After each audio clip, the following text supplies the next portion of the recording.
오늘도 복된 날입니다.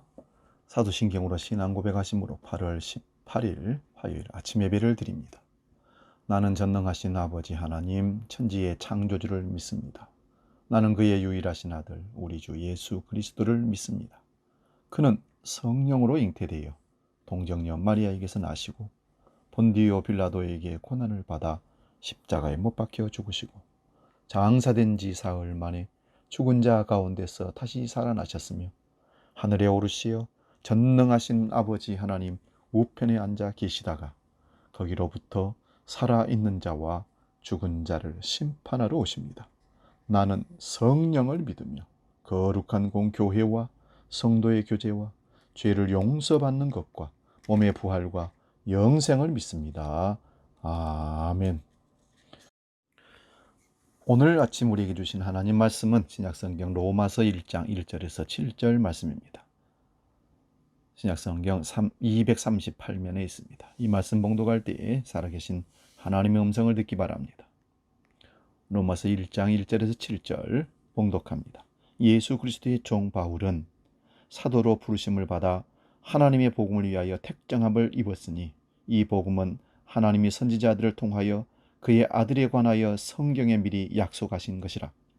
그의 아들에 관하여 말하면 육신으로는 다윗의 혈통에서 나셨고 성결의 영으로는 죽은 자들 가운데서 부활하사 능력으로 하나님의 아들로 선포되셨으니 곧 우리 주 예수 그리스도시니라. 그로 말미암아 우리가 은혜와 사도의 직분을 받아 그의 이름을 위하여 모든 이방인 중에 믿어 순종하게 하나니 너희도 그들 중에서 예수 그리스도의 것으로 부르심을 받은 자니라. 로마에서 하나님의 사랑하심을 받고 성도로 부르심을 받은 모든 자에게 하나님 우리 아버지와 주 예수 그리스도로부터 은혜와 평강이 있기를 원하노라. 아멘.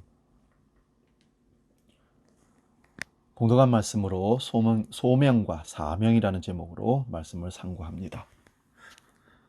우리는 흔히 소명과 사명을 혼동하여 쓰는 경향이 있습니다. 여러분은 소명이 무엇이고 사명이 무엇인지 아십니까? 아시겠죠? 그런데 또 어떻게 이 말을 사용해야 되는지도 혼돈하는 경우가 참 많습니다.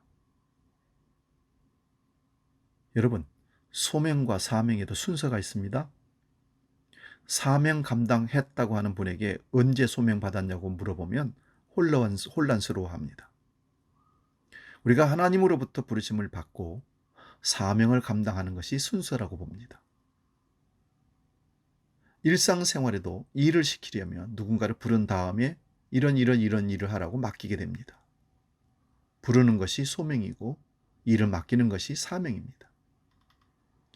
이 로마서가 기록될 때 바울은 아직 로마에 한 번도 가본 일이 없었습니다. 그 당시 로마는 세계의 중심이었고 가장 크고 위대한 도시였습니다. 그래서 바울은 편지의 처음을 매우 신중하고도 조심스럽게 써 내려갔습니다. 우리는 이 말씀에서 사도 바울이 자신의 소명과 사명에 대해 고백하고 있음을 보게 됩니다. 저는 여러분들이 바울의 고백을 통해서 자신의 받은 바 소명과 사명을 다시 점검하는 기회가 되기를 간절히 축원드립니다. 소명은 부르심을 뜻합니다. 즉 소명은 나의 존재에 대한 인식입니다. 나는 누구입니까? 여러분은 이런 질문에 대해서 무엇라고 대답하시겠습니까? 바울은 나는 그리스도의 종이라고 자신 있게 말하고 있습니다. 이 종이라는 말은 두 가지 면에서 생각해야 됩니다. 먼저는 히랍적인 배경에서 생각해야 됩니다. 히랍적인 배경에서 볼 때 종은 주인이라는 말과 반대되는 말입니다. 즉 종이란 주인의 소유물이란 뜻입니다. 바울은 다메섹으로 가던 도중에 이상한 빛을 보고 눈이 멀게 되었고 땅에 떨어지게 되고 그리고 하늘로부터 주님의 음성을 듣게 됩니다. 그는 예수님의 거룩한 영에 의해 압도당하는 체험을 한 뒤에 자신의 전 생애를 예수님께 맡기기로 결심했습니다. 복음을 위해서 살기로 결심했다는 말씀입니다. 예수 그리스도의 종이 되기로 결심한 것입니다. 그는 삶의 결정권자가 아니라 그리스도이심을 고백하게 되었던 것입니다. 둘째로는 유대적 배경에서 생각해야 됩니다. 구약에 따르면 종이라는 말은 위대한 하나님의 사람들을 표현한 상투어입니다. 일상적으로 붙여 쓰는 말이라는 말입니다. 모세도 하나님의 종이요 노예였습니다. 또한 여호수아도 하나님의 종이었습니다. 모든 선지자들이 하나님의 종이었으며 심지어 예수 그리스도마저 하나님의 고난받는 종이었습니다. 따라서 바울이 자신을 그리스도의 종이라고 말한 것은 그가 하나님의 거룩한 사역자임을 가리키는 표현입니다. 또한 바울은 사도가 되기 위해 부름을 받았다고 증거했습니다. 구약에서 위대한 인물들은 하나님의 부르심을 듣고 응답한 사람들이었습니다. 아브라함이 그리했고 모세가 이사야 선지자가 그리했습니다. 뿐만 아니라 예레미야 선지자도 그리했습니다. 하나님의 사역자가 된다는 것은 자신의 의지에 따라 되는 것이 아니라 전적으로 하나님의 부르심에 의해서 되는 것입니다. 그러므로 하나님의 사역자는 자신의 뜻대로 사는 것이 아니라 하나님이 그에게 바라고 계신 그 무엇을 행하는 사람이라고 할 수 있습니다. 여러분, 누가 나의 자유와 운명에 간섭한다는 것은 대단히 불쾌한 일일 뿐만 아니라 내 전 존재와 삶의 의미에 심각한 위협을 주는 일이기도 합니다. 아무도 나의 자유에 간섭할 권리가 없으며 아무도 내 운명을 결정할 권한이 없습니다. 왜냐하면 인간의 자유와 운명은 하나님이 주신 선물이기 때문입니다. 그럼에도 불구하고 인간은 충분히 자유롭게 살지 못합니다. 스스로 만들어 놓은 울타리에 갇혀 지내면서 죄의 노예가 되어 살아가고 있습니다. 바울은 율법의 의로 충분히 자유롭게 살고 있다고 가정하며 살았었습니다. 그러나 그리스도를 만난 후에 율법의 굴레와 죄의 속박에서 벗어나 참 자유를 누리게 되었습니다. 여기서 그는 두 가지를 깨달았습니다. 첫째로는 인간의 자유는 스스로의 노고와 수행에 의해서 성취될 수가 없다는 것입니다. 하나님의 은총에 의해서만 온전하게 된다는 사실이었습니다. 둘째로는 인간은 누구나 신을 모시고 사는데 하나는 자신을 신으로 섬기는 사람이며 다른 하나는 하나님을 신으로 섬기는 사람이라는 사실입니다. 그래서 그는 하나님께 자신의 삶을 온전히 드리기로 작정하였고 하나님께서 그리스도의 종으로 부르셨다는 확신을 가지게 되었습니다. 그리고 그는 그리스도께서 그러셨던 것처럼 자신의 의지대로 살지 아니하고 하나님의 뜻에 따라 살았던 것입니다. 여러분은 하나님 앞에 무엇으로 부름받았습니까? 여러분의 가치와 의미와 삶의 방향을 결정하는 결정자는 누굽니까? 나의 참 행복, 심적 만족, 내 욕구의 충족이 내 모든 일들의 판단 기준이라면 나는 아직 그리스도인이 아닙니다. 그러나 내가 하나님으로부터 부름받았다는 사실을 인식할 때 하나님은 내 판단의 근거와 기준이 되어 주십니다. 그리고 내가 가난하거나 부하거나 병들거나 건강하거나 실패하거나 성공하거나 내가 어떠한 상황에 처하든지 나에게 흔들리지 않는 확신과 넘치는 기쁨과 꺾이지 않은 소망을 하나님께서 우리에게 허락해 주십니다. 사명이란 일에 관한 것입니다. 내가 하나님의 부르심을 받은 그의 자녀라면 나는 마땅히 그가 기뻐하신 일을 해야 할 줄 믿습니다. 그러면 나는 하나님을 위해 무슨 일을 하도록 위임받았습니까? 바울은 자신을 복음에 봉사하기 위해 따로 부르심을 받았다고 증거합니다. 그에게 있어서 따로 선택받았다는 사실은 어떤 특권이나 권리를 누리기 위해서가 아니라 봉사와 사랑을 위해서 구별됐다는 것을 의미합니다. 그가 해야 할 일은 오늘 본문 2절 3절에서 구약시대부터 선지자들의 입을 통해서 예언된 하나님의 아들에 관한 복음이었습니다. 그리고 바울은 3절 4절에서 이렇게 증거합니다. 이 아들로 말하면 육신으로는 다윗의 자손으로 나셨으며 거룩한 영으로는 죽은 사람들 가운데서 부활하심으로 권능으로 하나님의 아들로 확정되셨으니 곧 우리 주 예수 그리스도시라. 그는 인간으로 태어나셨고 인간으로 사셨으며 인간으로 죽으셨습니다. 그러나 그가 우리의 구원자가 되신 것은 하나님의 영에 이끌려 사셨고 그의 뜻을 따르기 위해 죽으셨으며 그의 능력으로 부활하시기 때문입니다. 우리는 그의 죽음과 부활에서 하나님의 사랑을 보았고 하나님의 실제를 만졌으며 하나님의 능력을 경험하였습니다. 그러므로 누구든지 예수 그리스도를 주로 시인하는 자마다 용서와 참된 자유와 거룩한 변화와 영원한 삶에 대한 소망을 가지게 되는 것입니다. 그리고 5절에서 바울은 이렇게 증거합니다. 우리는 그 이름을 전하여 모든 이방 사람으로 하여금 믿어서 순종하게 하려고 그를 통하여 은혜와 사도의 직분을 받았다. 여기서 바울은 나는 이라고 말하지 않고 우리는 이라고 말합니다. 이 말에 우리가 주목해 보시기 바랍니다. 예수 그리스도의 이름을 전할 사명과 사도의 직분은 우리 모두가 받은 것이라는 말씀입니다. 그러면 예수 그리스도의 이름을 전한다는 것은 무엇입니까?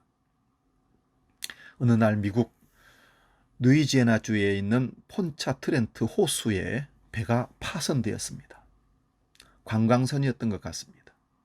아름답고 가득 행복 가득했던 호수는 그만 허우적거리며 물속으로 빠져들어가는 사람 살리려고 난리 법석을 떠는 그런 모습들이 필사적으로 살아나려고 헤엄치는 사람들로 아비규환을 이루고 있었습니다. 그 아수라장 속에서는 특별한 사람이 한 분이 있었는데요. 6명의 아들을 둔 아버지가 있었습니다. 그런 6명의 아들들이 파손된 배 위에 올라 있게 한 뒤에 이렇게 말합니다. 아빠가 너희들 하나하나를 육지에 다 내려놓을 테니까 아무도 겁내지 말고 기다려야 한다. 꼭 이 배 위에 붙어 있어야 된다.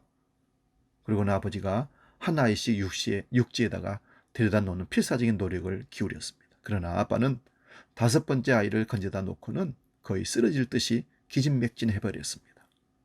주위에 있는 사람들이 당신도 죽게 되니까 그만 가라고, 사람들은 그를 다시 물로 뛰어드는 것을 만류했습니다. 그러나 그는 이렇게 말합니다. 우리 막내 아들이 지미가 아직도 저 물속에 배 위에 있어요. 내가 가야 돼요. 그리고 꼭 돌아오겠다고 약속을 하고는 그쪽으로 다가갔습니다. 그리고는 다시 물속으로 뛰어들어갔는데 간신히 배에 헤엄쳐간 아버지는 지미에게 물속으로 뛰어내려라.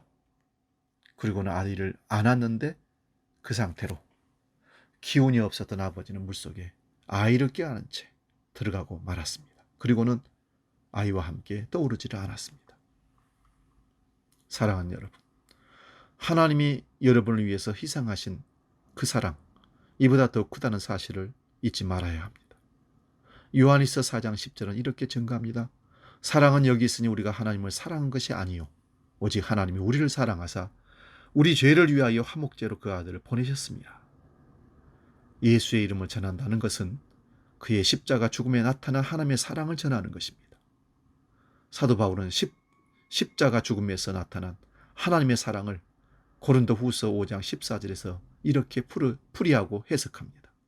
그리스도의 사랑이 우리를 휘어잡습니다. 우리가 확신하기로는 한 사람이 모든 사람을 대신하여 죽으셨으니 모든 사람이 죽은 셈입니다. 그런데 그리스도께서 모든 사람을 대신하여 죽으신 것은 살아있는 사람들이 이제부터는 스스로 자기들 스스로를 위하여 살지 않고 자기들을 대신하여 죽으셨다가 살아나신 그를 위하여 살게 하려 하신 것이라. 사랑하는 여러분, 이제 자기를 위해 살지 마시고 여러분을 대신하여 죽으셨다가 살아나신 그분을 위해서 사셔야 합니다.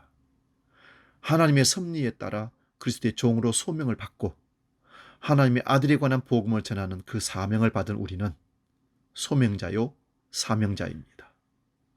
확실한 소명을 붙드시고 맡기신 사명을 죽도록 충성함으로 완수하시기를 주의 이름으로 축원드립니다. 기도하겠습니다. 하나님 아버지, 부르시고 우리에게 사명을 주셨습니다. 이것을 망각하지 않도록 도와주시고 사명을 감당하기 전에 하나님이 나를 부르셨다는 확실한 증거를 얻게 해 주옵소서.